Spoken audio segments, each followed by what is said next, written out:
So, as you can see here, one picture is there. What type of picture it is?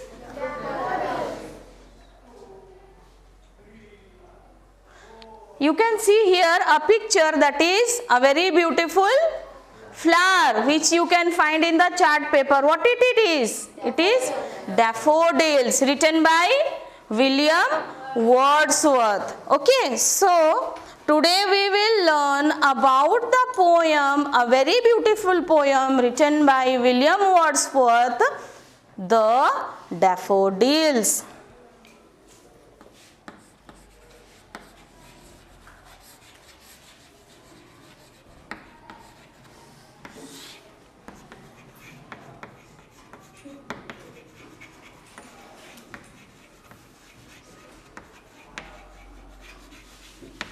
So, do you love nature? Yes. So every species has different kind of loving nature. Yes or no? Some may find loveness in flower. Some may find love in mountains, valleys, or else rivers, and many things are there. So as such, William Wordsworth was a poet of nature. Okay, he was very much influenced by nature. Clear? So one fine day, what happened? William Wordsworth, with his sister. Who? With his sister.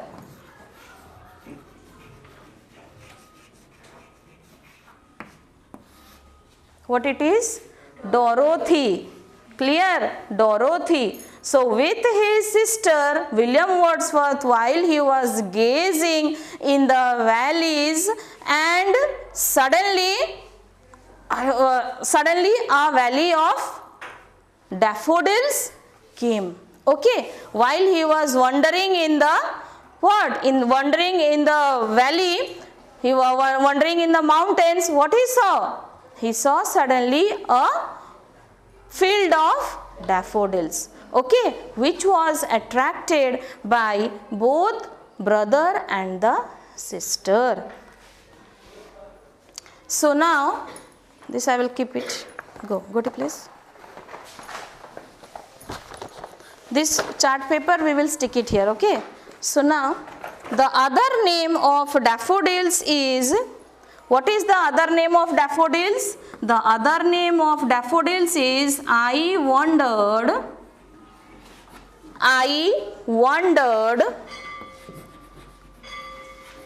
lonely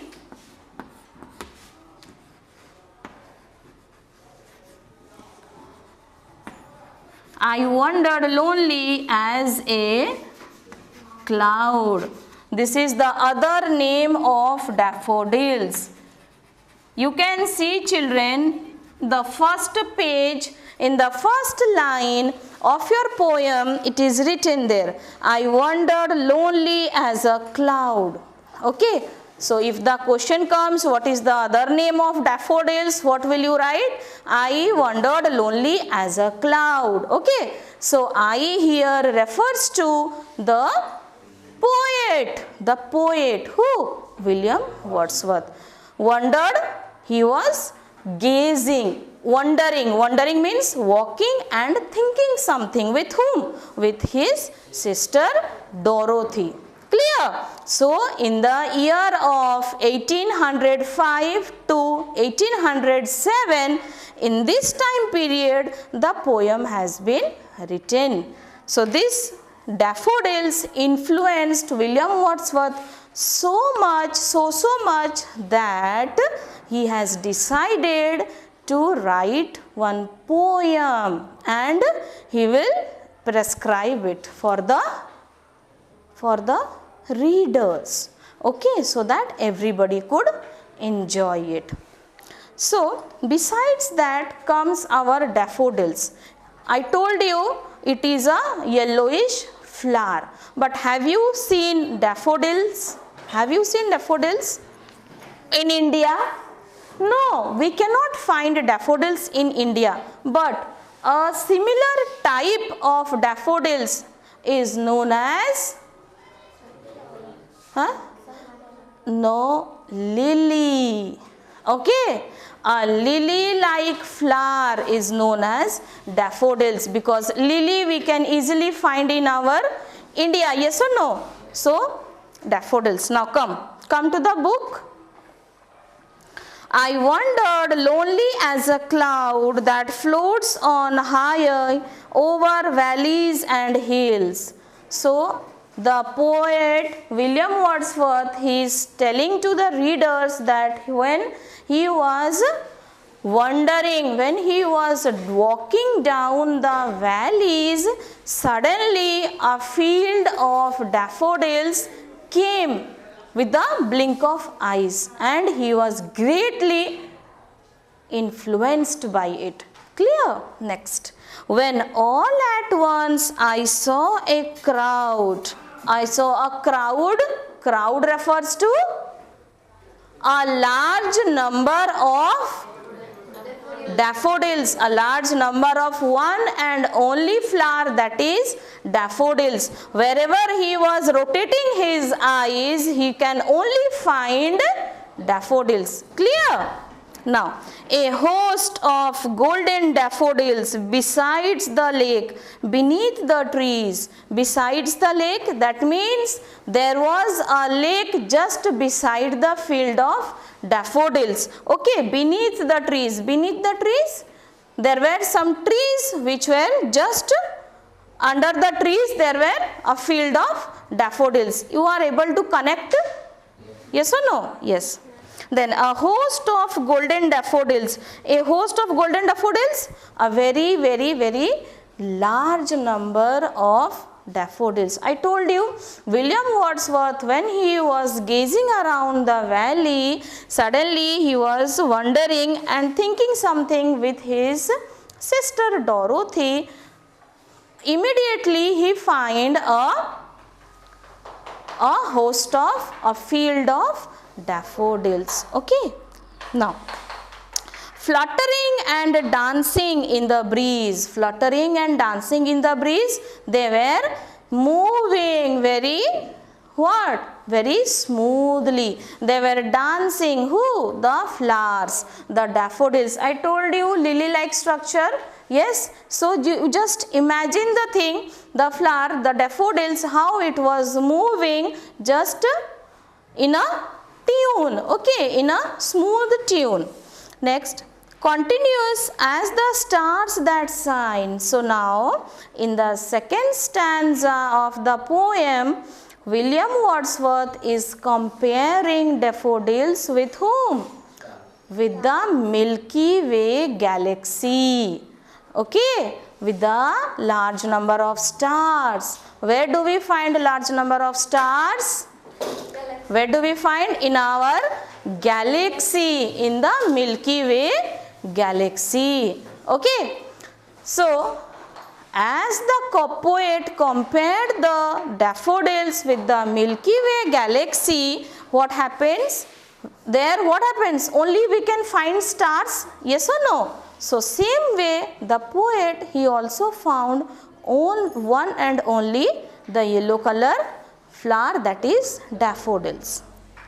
And twinkle on the milky sky, and twinkle on the milky sky. How? In the milky sky, what happened? The stars are twinkling and blinking, yes or no? And creating a light, a yellowish light. Same way in the daffodils poem also, William Wordsworth, what does he compares? He compares daffodils to the Milky Way galaxy. The same way the flowers, the yellowish flower are shining as whom?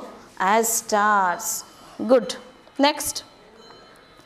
They stretched in never-ending line along the margin of a bay. Along the margin of a bay, they stretched means they are cultivated or they are planted in such a way that at the boundary of a bay. Boundary of bay means refers to sea.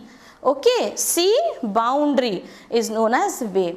So there the poet, he can find the lake, he can find the trees, he can find the bay also, where the most beautiful flower daffodils was planted. Okay. 10,000 saw I at a glance. 10,000, that means what? He saw at a single glance. Single glance means glance, look. Okay, at a single look, William Wordsworth, he found how many? 10,000 number of daffodils, tossing their heads in sprightly dance. I told you tossing their heads means moving, okay, moving with the air. So tossing their heads with slightly, as if they were dancing in the air and they were enjoying with the things. Okay. The webs beside them danced, but they outdid the sparkling waves in glee. So as they found the waves, I told you bay was there in the boundary of the sea. What happened? They saw the daffodils, they found, they were planted at the boundary of the sea, and they were very happy while tossing their heads and moving their heads in the air. Okay, and they find the greatest happiness. Who? The daffodils. And while looking into them, William Wordsworth, he was very, very, very happy. He was very much impressed with all the daffodils. A poet could not be gay in such a jocund company. In such a jocund company, these are the hard words. I would like to underline this. You just underline it, okay? And you will copy it down as your HW. A poet could not be gay in such a jocund company. Jocund. Jocund company means a company of happiness, merriness. Okay, a company of happiness. So the poet William Wordsworth, he was connected and was impressed with so much of the daffodils that without gazing into it, without writing something upon it, he cannot go away. Okay, he cannot go. Who? The most lovable poet of English literature. Who? William Wordsworth. Okay, as I told you, he was much influenced by nature. He was much influenced by nature. So he was bound to write something, and he wrote a poem of daffodils.